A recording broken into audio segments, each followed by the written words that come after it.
Antes del ruido constante del tráfico, antes de los edificios de vidrio y antes de que Medellín fuera conocida en el mundo entero por sus luces y sus sombras, la ciudad despertaba de otra manera. En los años 50, Medellín se levantaba con el eco de los silbatos industriales, el murmullo de los rezos matutinos y el olor a café recién colado que salía de las casas.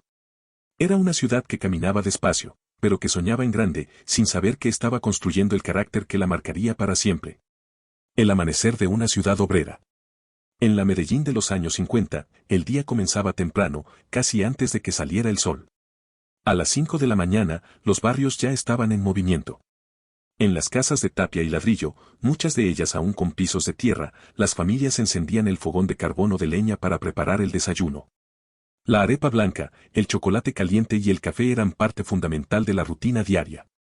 Los hombres, en su mayoría obreros, se alistaban con ropa sencilla pero limpia. Camisas de manga larga, pantalón oscuro y, en muchos casos, sombrero. Las mujeres, muchas dedicadas al hogar, organizaban la casa y cuidaban a los hijos, aunque cada vez más empezaban a trabajar en fábricas textiles, uno de los grandes motores económicos de la ciudad. El sonido más característico de la mañana era el de las fábricas. Empresas como Coltejer, Fabricato y Tejicóndor no solo ofrecían empleo, marcaban el ritmo de la vida cotidiana. El silbato anunciaba el inicio y el final de las jornadas, convirtiéndose en una especie de reloj colectivo para toda la ciudad. Las calles de Medellín en los años 50 eran muy diferentes a las de hoy. Muchas aún no estaban pavimentadas, especialmente en los barrios más alejados del centro. El tranvía era uno de los principales medios de transporte, recorriendo rutas que conectaban zonas clave de la ciudad. Subirse al tranvía era parte de la experiencia urbana, se compartía el viaje con vecinos, compañeros de trabajo y estudiantes. Caminar era una práctica común. La ciudad todavía permitía desplazarse a pie sin grandes dificultades. Los niños caminaban solos a la escuela, los adultos iban al trabajo saludando a conocidos en el camino, y los comerciantes abrían sus negocios temprano, confiando en una clientela fiel. El centro de Medellín era el corazón social y comercial. Allí se concentraban los almacenes, los bancos, los teatros y los cafés. La vida transcurría en torno a estos espacios, donde la conversación y el encuentro eran tan importantes como la compra o el trámite. A pesar de la rutina exigente, había espacio para el ocio. Ir al cine los fines de semana era uno de los grandes placeres. Las salas se llenaban de familias y parejas que disfrutaban de películas mexicanas, argentinas y estadounidenses. Vestirse bien para ir al cine era casi una obligación social. La radio era el medio de comunicación más importante. En ella se escuchaban noticias, radionovelas y música. Los boleros, los tangos y la música colombiana acompañaban las noches familiares. Muchas personas se reunían alrededor del radio como hoy se hace frente al televisor o el celular.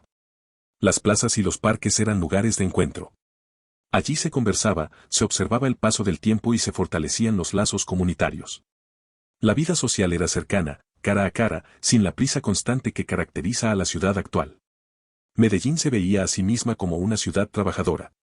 El empleo industrial generaba orgullo y sentido de pertenencia. Trabajar en una fábrica no solo era un medio de subsistencia, sino una identidad. La disciplina, la puntualidad y el esfuerzo eran valores promovidos tanto en el hogar como en el trabajo. Sin embargo, las condiciones laborales no siempre eran fáciles. Las jornadas eran largas y los salarios modestos. Aún así, muchas personas aceptaban estas condiciones con la convicción de que estaban construyendo un futuro mejor para sus familias y para la ciudad. Aunque la Medellín de los años 50 suele recordarse como una ciudad tranquila y ordenada, no estaba exenta de problemas. El crecimiento acelerado comenzó a generar desigualdades.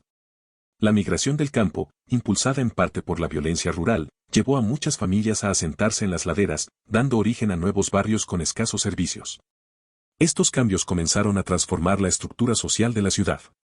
Sin saberlo, Medellín estaba entrando en una etapa de transición que tendría profundas consecuencias en las décadas siguientes. Si este recorrido por la Medellín de los años 50 te está ayudando a entender mejor de dónde venimos, síguenos y dale me gusta. Aquí contamos la historia cotidiana, la que no siempre aparece en los libros, pero que explica quiénes somos hoy. Al caer la noche, la ciudad se apagaba temprano. Las calles se vaciaban y las familias se reunían en casa. La cena era un momento sagrado para compartir y conversar. No había pantallas que distrajeran la atención, la palabra y la presencia lo eran todo. Las puertas se cerraban sin temor excesivo. Los vecinos se conocían, se cuidaban entre sí y compartían una sensación de seguridad que hoy muchos recuerdan con nostalgia. La noche traía silencio, descanso y preparación para un nuevo día de trabajo. Medellín en los años 50 era una ciudad que miraba al futuro con optimismo. Creía en el trabajo, en el orden y en el progreso. Nadie imaginaba los desafíos que vendrían décadas después, ni las profundas transformaciones que cambiarían su imagen ante el mundo.